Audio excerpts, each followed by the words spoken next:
Councilmember Okino. Mr. Chairman, obviously I'm against this, yeah. There's so many reasons, yeah, but I'm just going to cover a few. Number one, the Akaka bill is unconstitutional. Secondly, it relies heavily, like Professor Conklin said, on that 1993 apology resolution that's filled with inaccuracies. The biggest thing about that concerns me is that if the United States says that they were the cause of this, they should resolve it or provide restitution. Instead, the bill puts the burden on us, on Hawaii. And as Professor Conklin said, it's the biggest unfunded mandate ever to be put on this state. Yeah? The Akaka bill, if it's approved, will be very racially divisive. Not only between Hawaiians and non-Hawaiians, but within the Hawaiian community themselves. Yeah? Thirdly, and most importantly, there's so many uncertain provisions in this. It's so not well thought out. There's so many loose ends. There's so many ambiguous kinds of provisions. And just thinking about how it would affect our zoning regulations, our police authority, our taxation laws, the revenues needed to maintain our state. The only thing I can think of is it'll create total chaos. I mean, the land use pattern, the ownership patterns, the authority and who's subject to what will cause a tremendous amount of chaos. You know, it's not good for the community. It's not good for the Hawaiians.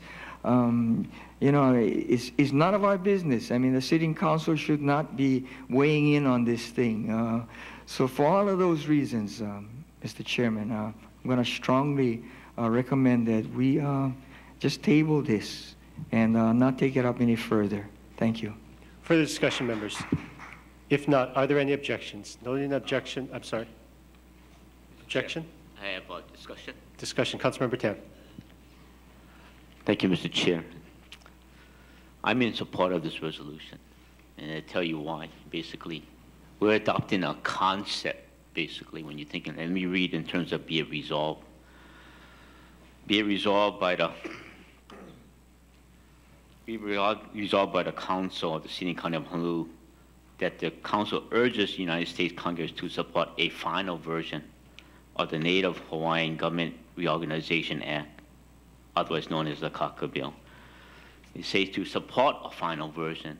It doesn't say specifically what the version is, basically. And I'm a student of history, if I may. I studied history. One of my famous subject matters was in school many years ago was history. And I did some research in terms of the history of Hawaii. And it is true that it was the taking of the land. Taking of the land by the missionaries, basically, who came here from the Hawaiians. The Hawaiians were very open-minded people, easy to be taken advantage at that time. And there was taking of land. It's shown in terms of when the military stepped forth and they overthrew the kingdom, basically. That's the taking of land. Congress recognizes that. And Congress now wants to do what's right, as stated, and then they have the Akaka bill to spell it out. We need to all work in terms of the organization of this Akaka bill. Nothing is absolute at this time. You know, the problem in terms of having the sovereignty, basically, from my experience when I was in the Senate, is when we had a Hawaiian, a committee on Hawaiian affairs. And I was asked in terms of, at that time, the chair of the Hawaiian affairs, a past senator, in terms of why don't he bring all the Hawaiians together? He said it's very difficult. That's the problem in terms of sovereignty, quite frankly. You have different groups and organizations. But I believe that in terms of some more communication among each other, there will be more of a unification of them to obtain their rights in terms of land that was taken by them, basically, from the missionaries. And we have to correct the injustice at this time. And a lot of to say this, I'm not Hawaiian, but I'm Chinese. They was taking up land also from the Chinese, from the missionaries. I, for example, experienced it when my great-grandfather, his land was taken by the missionaries down in Chinatown. So you see, there was injustice all around. But we're dealing with in terms of the kingdom of Hawaii, where it first initiated. That's what we want to override the wrongful doing that was done historically. So we're voting on the concept of the bill.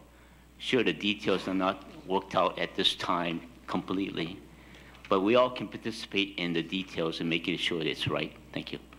Thank you. Further discussion, Councilmember Cachola. I know we are in the discussion phase, but can I ask a question to Romy Cachola? No, we're in discussion right now. Can we? I just want to find out how many of the Civic Club members oppose and who are in support. There are different organizations. Do you have that information?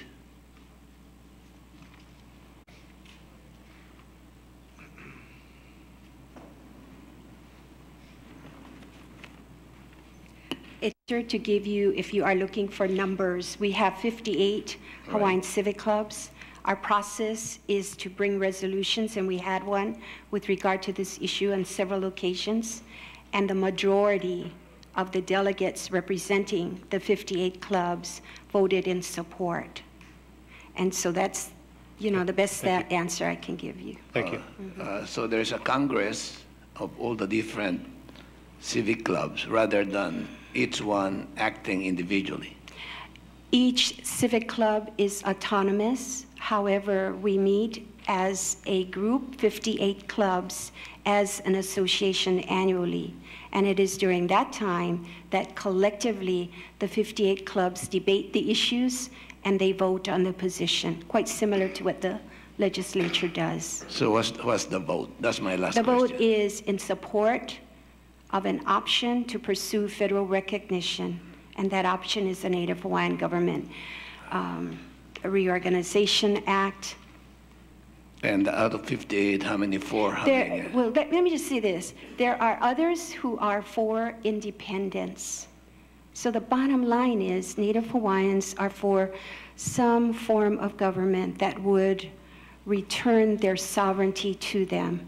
The kind of government, you have the federal recognition of the Native Hawaiian Governing Organization Act, and then you have independence, you have free association, and other governments. The bottom line is Native Hawaiians would like self-governance. I understand, but when you say majority, there should at least be a number out of 58. Okay, then we didn't take the numbers because it was a rather overwhelming vote. I don't believe that we had a call for the vote. So if you look at majority, divide 58 by 2, what would that be? To 29. So Okay. at least 29 or more. Yeah, thank you. Thank you. Any further discussion, members? If not, are there any objections? Noting an objection from Councilmember Okino, committee report and resolution 10-56 CD1 have been adopted. Councilmember Dejoux. Mr. Chairman and colleagues, I move that the balance of committee reports and resolutions contained on page 7 and 8 of the agenda be